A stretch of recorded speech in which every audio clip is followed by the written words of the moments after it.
Because it's like I had no plan B, and my mom was keep pressuring me, Veronica, find you a job, start applying, start. Man, I don't want to do none of this.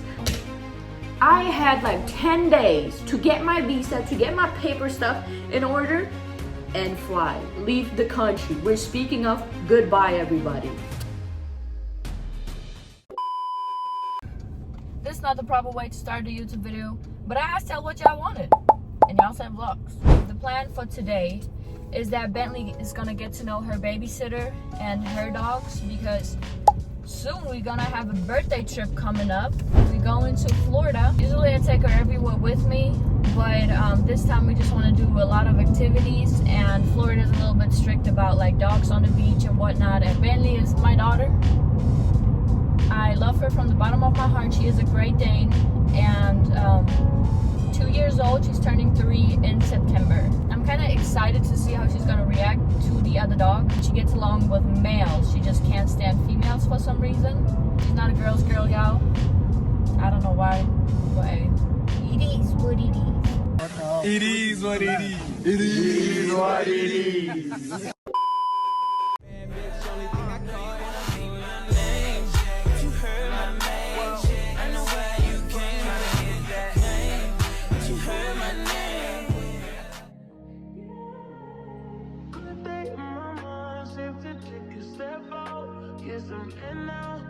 So Bentley and I just made it here. We're still waiting on my friend to pull up.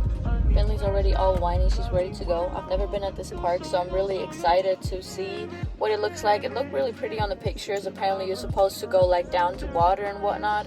So I hope we're gonna find the access to it. If I look at it from the map on my phone, it's just like a bunch of trees. So that is that. You ready to go, mama? Now she wanna be shy. I promise her she was just crying.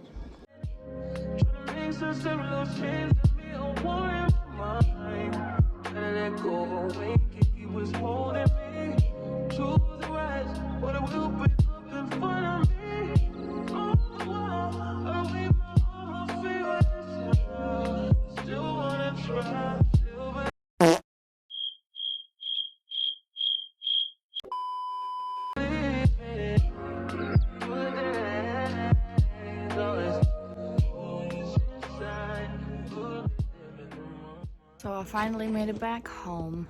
The dogs did an okay job. It started off a little bit rough, so I wasn't filming that much during that time. They did pretty good towards the end. I think I'm about to hop in the shower and eat something and take a nap, because that girl is exhausted. This Alabama heat ain't no joke. 3 hours later. Hey, I'm back from my nap. My 30-minute nap turned into 2.5 hours, but we are not mad because I feel great now. Okay, so I was supposed to clean up the house and whatnot, but I'm gonna tell y'all how it is. I don't really want to do this right now. So what we're gonna do is I'm finally gonna do a proper introduction while we're gonna eat some oranges, okay? That's all it is. I'm trying to keep this account as organic as possible, because it's not about perfection. It's about just having fun and, you know, having y'all come along with me. So with that being said, we're just gonna yap a little, okay? Okay. First of all, I need y'all to please not comment on my nails or my hair right now, okay? You wash your hair, and if you go to sleep right after, your hair is gonna look a mess. And my bangs, I don't know, okay? I don't know. So hey, welcome to my channel. My name is Veronica, but I go by Nico. And now people might wonder, that's an odd little name and can be confused really easily with the N-word. I'm gonna explain to you why I get called Nico. I was born in Russia and my parents are Russian. So in Russian, you pronounce my name as Veronica. So with that being said, I think y'all can hear where Nika is coming from. So I'm not here to offend nobody. People make fun of me all the time about it, but hey, fuck it, we both. I am 24 years old. My friends would probably describe me as an entertaining personality. I'm a very chill person. I like to have a good time. I love to travel and explore new things and just, you know, experience new stuff, I guess. I'll cut this one away better. Don't play with me, y'all. So yeah, on this channel, I plan on doing all kinds of like lifestyle videos, you know, just taking y'all along with whatever I got going on in my life. Do I have a goal for this channel? Probably not. I don't know. I don't have a goal, okay? This is just fun. I just have nothing to do. I spend majority of the time by myself alone. So I guess I'm just gonna treat this whole thing like a little diary. Let me put this away before I make a mess. A few moments later. So I guess in today's video, I will just tell you a little bit about myself so y'all have an idea whose channel y'all are on and just feel out the vibes and whatnot. As earlier mentioned, I was born in Russia, but we immigrated to Germany when I was young. My mom is originally from Kazakhstan and my dad is from Russia. Long story short, we immigrated to Germany when I was 2 years old with my mom's immediate family. I grew up in Hamburg, Germany, which is a pretty big city. And that's where I, like, you know, found all my friends, went to school and all that good stuff in between. I have a younger sister. She's 8 years younger than me, but considering the distance, we're pretty close. So growing up in Germany was, I guess I did not know any different just because I had nothing to compare it to. But at home, we always had like the Russian culture, and outside of home, it was like the German culture, clearly. So at home, we would always speak Russian. We would eat Russian food. My mom was an amazing cook. My mom was the type of mom to be like, we got McDonald's at home. You know what I'm saying? Especially back then. I think now she's not as strict on that no more, but that was definitely the case back in the days. So if y'all girl wants some McDonald's, it had to be a special day. When I was 7 years old, I got into gymnastics, and I was in gymnastics for the longest until like, I want to say like till COVID hit. And even during COVID, I was here and there a little bit, just not as serious no more. I must honestly say gymnastics was like kind of like my purpose growing up. I was never like the super cool girl in school. Me, I always had the impression that it's like, oh, like people know me as Veronica the gymnast.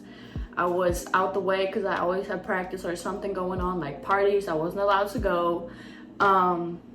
Yeah, I had a pretty like strict lifestyle. We never had a lot of money, but we had enough. Like we would always travel to a new country every year, but we wouldn't spend our money on like unnecessary stuff like overpriced clothes or stuff like that. So if y'all know anything about Slavic parents, is that they are strict. My mom was the type of mom, if I don't wash the dishes and vacuum and I went outside, she would return me and make me do it. Like, you better be back. That's one thing my parents never played about, was like discipline and, you know, the way you present yourself. Like when you leave the house, you look proper. I remember my mom telling me that like in third grade, I was getting myself ready in the morning myself. She would just put my hair up in a ponytail. Like I would pack my own lunches and whatnot. But I was always like really driven in general and like stubborn too. It's like if I want something, oh, I'm gonna get it. I'm gonna make it work. It might take me a bit. I might lose my mind in between, but I'm gonna make it work. My parents and I never had a close relationship while I was living in Germany. We had a lot of differences, and I think it was a lot of generational trauma involved too, but we're really cool now, which I am very grateful for. I was in gymnastics most time of my life, and in Germany, it's like, we don't have sports from like schools, how American people have it. It's kind of like, if you are in a sport or like in an activity in general, it's because your parents signed you up like after school activities. So that has nothing to do with your school. Nothing is like, kind of like, I feel like in America with schools is kind of like niches. Oh, this is this school niche, this is that school niche. We don't have that. So it's like, you don't have to go to a specific school in your district if you don't want to. Like you can technically go to a school across town and whatnot. Like things like that were possible. It was not like, oh, you only know the people from your school. Like it was never like that. At least from my understanding, it was kind of like, oh, these people live in this area. It was kind of like more area-wise separated, I guess. That was at least my impression, but as I said, I stayed out the way most times, so I wasn't really outside like that anyway. My parents were really strict on me coming home late and stuff, so I remember until I turned 18, I couldn't even like go nowhere. Like in the winter, it started getting dark at 5 p.m. If it wasn't for gymnastic practice or work, I better be home. I better be home. So my favorite rapper is Kid Ink. And he's kind of the reason why I wanted to see the US. I think the very song that introduced me to him was Hell and Back by one of my friends. She just played that song and I was like, oh, that's cool. I was really young. I barely understood English at that time, like a handful of words. But I don't know, I just got hooked onto him and I just started listening to him. And I remember we shortly after had like a vacation going to Greece, and I was listening to his songs up and down, like genuinely, like that was the whole playlist that I had. And I would just constantly just listen to his stuff and I was like, ooh, that's my jam. So at some point it kind of became my comfort zone. My American dream was born by listening to Kid Ink's music. I started working pretty early and earning my own money because my parents were always like, if you want something, go earn it. I would have 2 jobs, go to school, and be in gymnastics. So my schedule was full. It was packed. I would do my homework like on public transportation while on the way to gymnastics from school and whatnot, and on the way back just to be like the most time efficient that I can be, or set me like a little timer and just nap while I'm on the way there so I can regain my energy. Because with me constantly running around and not being home, you get tired. Like I genuinely had to pack like my whole food for the day, because some days I would leave at like 7:30 in the morning and wouldn't come back until like 11 p.m. at night. You gotta keep up with the energy level during that time. We also have 2 types of different schools in Germany. So we have kind of like the smart school, which is called a gymnasium, and we have a regular school. The difference between those 2 is that you can make the highest degree that you can get from a school on the smart school in 12 years. Meanwhile, on the other school, it's gonna take you 13 years.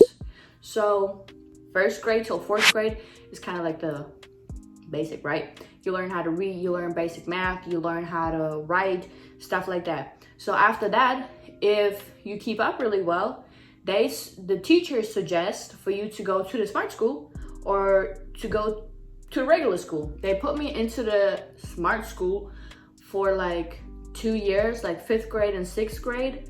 And honestly, it was kind of hard for me to keep up just because certain subjects were not my thing, like math till this day. I just don't grasp it. I just don't, okay? And my mom put me in a bilingual class. I don't know why she did that. She put me in a bilingual class, and y'all, I was so behind on like everything. Like I was so overwhelmed because they move at a fast pace, right? So for me, I couldn't keep up, and I actually got kicked out from my English. Can y'all imagine? I got kicked out because of my English grade. In Germany, our grades are 1 to 6, 1 being the best and 6 being the absolute worst. Like 6 is like an F over here. I had a 5. So I got transferred from the smart school to the regular school. The difference with that is you can make 3 degrees before you leave the German school. In 9th grade and 10th grade and 12th or 13th grade, it depends. So you have like to do like a written test and I think like a theoretical test too to pass for those exams to get those degrees. I didn't have to write the 9th grade exams just because my grades were good enough and I kind of like skipped it. I automatically had it. So 9th grade, you usually go off school if it's like, okay, school is really not your thing and like you rather work like in construction or something. So 10th grade, it was more like you could do more with a 10th grade degree simply because like leave the school after 10th grade and start learning a job. So it's like, it's kind of like an internship. You already get paid while learning the job. It usually takes between like 2 and 4 years. It depends on the job that you were learning. For example, you could become a nurse. If your grades are good enough, you can go and do the highest degree that you can do in a German school before leaving it, right?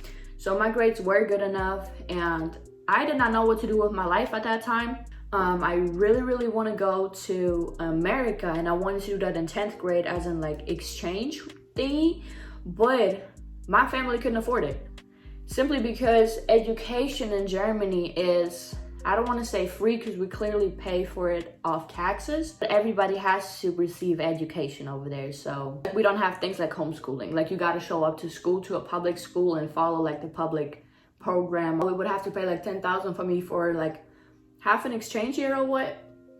And those were outrageous numbers for us, so I couldn't do it. My parents were like, oh, just finish your schooling and do what you want, right?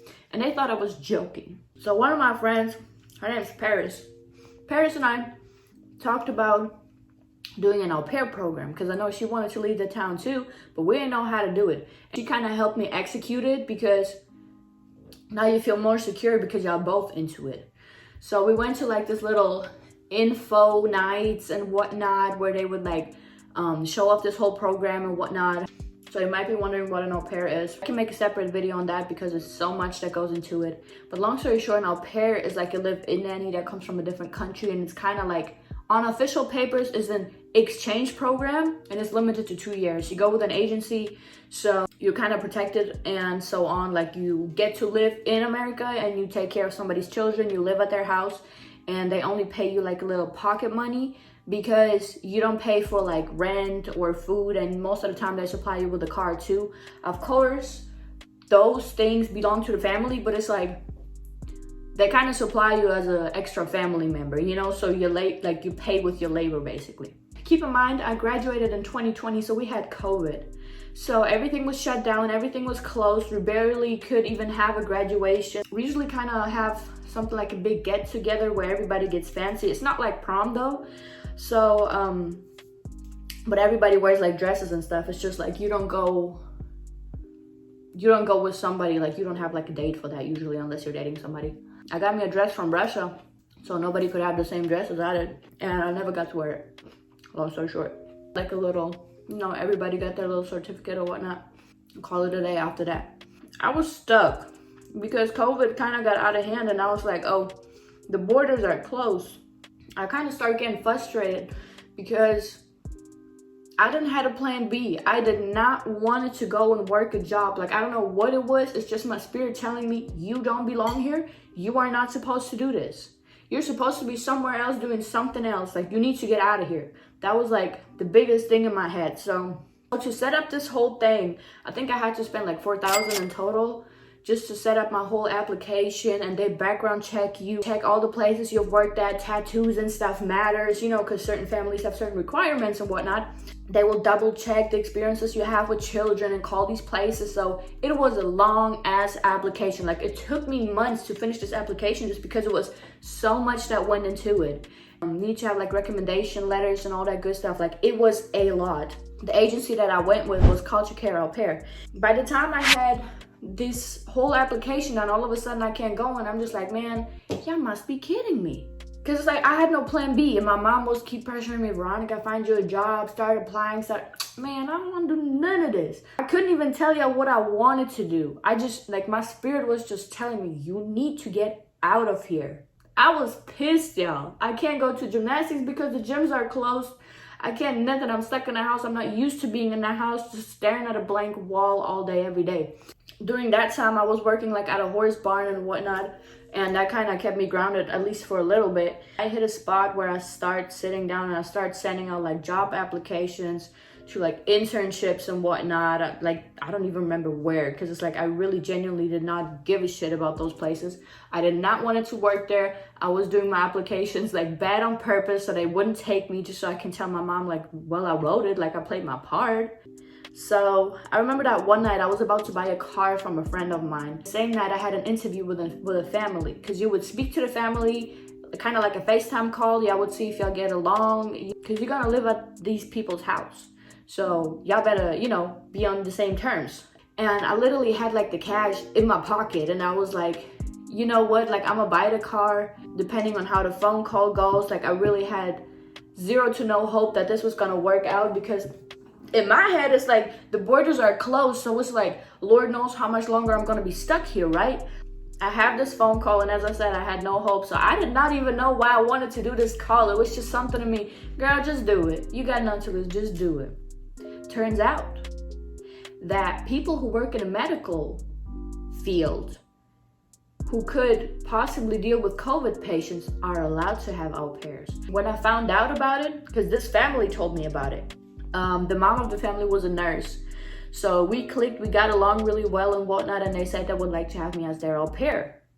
Y'all, I had like 10 days to get my visa, to get my paper stuff in order and fly, leave the country. We're speaking of goodbye, everybody. I start running, I start racing, I start making appointments. And the thing with my visa was that we have 3 places where you can do this in Germany. So I stay in Hamburg, right?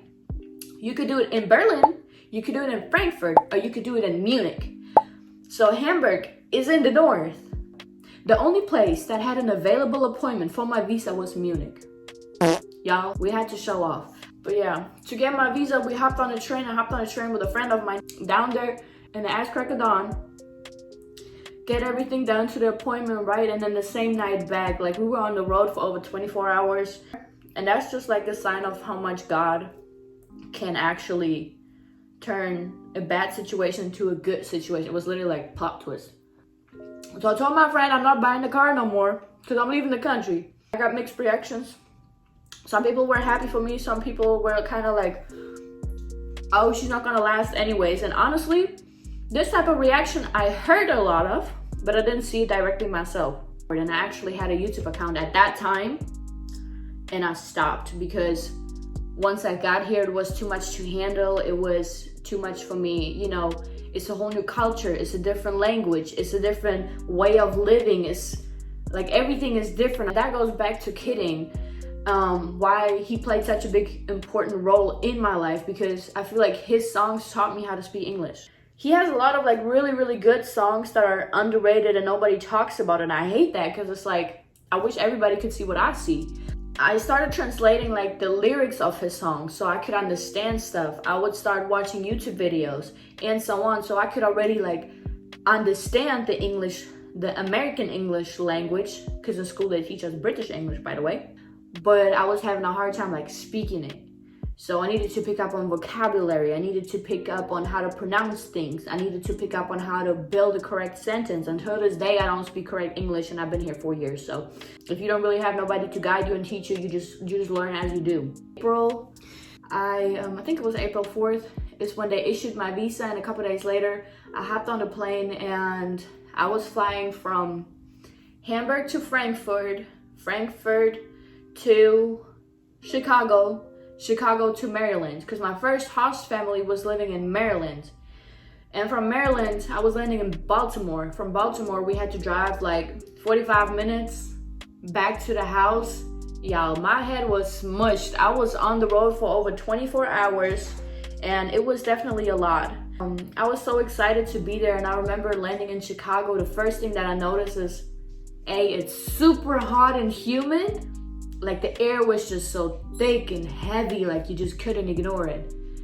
And the second thing was, I remember looking out like this window by my terminal, and you could see like a parking deck. And on this parking deck, these big ass trucks, like I was just staring, and I'm like, girl, you made it to fucking America.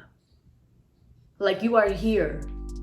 And I was just trying to play it off cool because I was by myself, and for everybody it's just a regular ass day, and they just, you know, waiting on their flight. But the kid in me was screaming, y'all.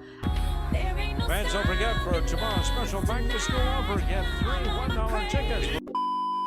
In Baltimore, I got picked up by my host dad at that time, and he was actually in my video too, because I told him I have a YouTube channel, and he was so cute about it. He was so, you know, like a real daddy, like, hey, people and whatnot. And I lived in 4 other states. I moved to New York, New York to California, California to Tennessee, and Tennessee to Alabama. And until this day, I am currently staying in Alabama. But I'm gonna tell y'all all this in another video. We're gonna make this a series, okay? Because this is gonna be too much, just because I wanna tell y'all the whole juicy story with all the details to it of my path and my journey and whatnot. And I think that was a lot of information for today, and we can start working with that. I think y'all got the vibe of what kind of person I am. And I would love to see y'all back in my next video. If y'all have any questions, please put it in the comments below. And other than that, tell me what y'all think. Like, what is the vibe that I'm giving off? What is the energy that I'm giving off? What y'all think about, like, my life story? Leave some love, check out my socials, and I'll catch y'all next time. Bye.